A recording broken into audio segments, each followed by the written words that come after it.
اللہ اس بات کو پسند نہیں فرماتا کہ کوئی کسی کو علانیہ برا کہے مگر وہ جو مظلوم ہو، اور اللہ سب کچھ سنتا ہے، جانتا ہے۔ اگر تم لوگ بھلائی کھلم کھلا کرو گے یا چھپا کر یا برائی سے درگزر کرو گے تو اللہ بھی معاف کرنے والا ہے، صاحب قدرت ہے۔ جو لوگ اللہ سے اور اس کے پیغمبروں سے کفر کرتے ہیں اور اللہ اور اس کے پیغمبروں میں فرق کرنا چاہتے ہیں اور کہتے ہیں کہ ہم بعض کو مانتے ہیں اور بعض کو نہیں مانتے، اور ایمان اور کفر کے بیچ میں ایک راہ نکالنی چاہتے ہیں، وہ یقیناً کافر ہیں، اور کافروں کے لیے ہم نے ذلت کا عذاب تیار کر رکھا ہے۔ اور جو لوگ اللہ اور اس کے پیغمبروں پر ایمان لائے اور ان میں سے کسی میں فرق نہ کیا، یعنی سب کو مانا، ایسے لوگوں کو وہ ان قریب ان کی نیکیوں کے صلے عطا فرمائے گا، اور اللہ بخشنے والا ہے، بڑا مہربان ہے۔ اے پیغمبر، اہل کتاب تم سے درخواست کرتے ہیں کہ تم ان پر ایک لکھی ہوئی کتاب آسمان سے اتار لاؤ، تو یہ موسیٰ سے تو اس سے بھی بڑی بڑی درخواستیں کر چکے ہیں۔ ان سے کہتے تھے ہمیں اللہ کو ظاہر یعنی آمنے سامنے دکھا دو، سو ان کے گناہ کی وجہ سے ان کو بجلی نے آ پکڑا، پھر کھلی نشانیاں آ جانے کے بعد بچڑے کو معبود بنا بیٹھے، تو اس سے بھی ہم نے درگزر کی۔ اور موسیٰ کو ہم نے کھلی سند دی تھی، اور ان سے عہد لینے کو ہم نے ان پر کوہ طور اٹھا کھڑا کیا، اور انہیں حکم دیا کہ شہر کے دروازے میں داخل ہونا تو سجدہ کرتے ہوئے داخل ہونا، اور یہ بھی حکم دیا کہ ہفتے کے دن مچھلیاں پکڑنے میں تجاوز یعنی حکم کے خلاف نہ کرنا۔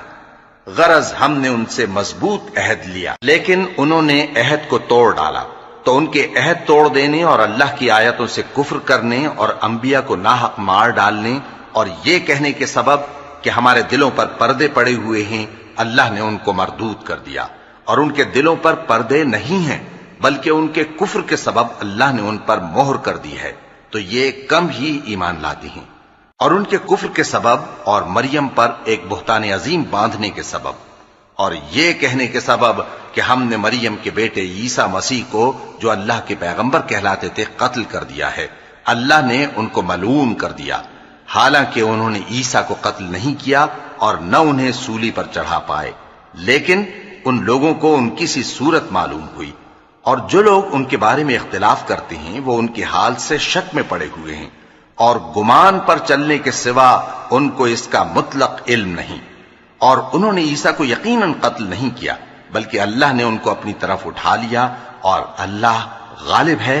حکمت والا ہے۔ اور اہل کتاب میں سے کوئی نہیں ہوگا مگر ان کی موت سے پہلے ان پر ایمان لے آئے گا، اور وہ قیامت کے دن ان پر گواہ ہوں گے۔ پس ہم نے یہودیوں کے ظلموں کے سبب بہت سی پاکیزہ چیزیں جو ان کو حلال تھیں ان پر حرام کر دیں،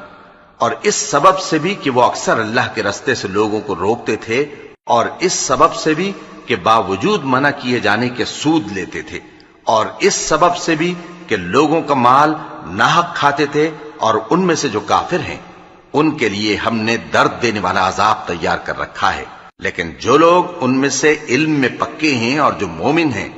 وہ اس کتاب پر جو تم پر نازل ہوئی اور جو کتابیں تم سے پہلے نازل ہوئیں سب پر ایمان رکھتے ہیں، اور نماز پڑھتے ہیں اور زکوٰۃ دیتے ہیں اور اللہ اور روز آخر کو مانتے ہیں،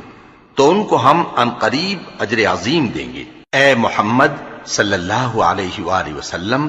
ہم نے تمہاری طرف اسی طرح وحی بھیجی ہے جس طرح نوح اور ان کے بعد والے پیغمبروں کی طرف بھیجی تھی، اور ابراہیم اور اسماعیل اور اسحاق اور یعقوب اور اولاد یعقوب اور عیسیٰ اور ایوب اور یونس اور ہارون اور سلیمان کی طرف بھی ہم نے وحی بھیجی تھی، اور داؤد کو ہم نے زبور بھی عنایت کی تھی، اور بہت سے پیغمبر ہیں کہ جن کے حالات ہم تم سے پیشتر بیان کر چکے ہیں، اور بہت سے پیغمبر ہیں جن کے حالات ہم نے تم سے بیان نہیں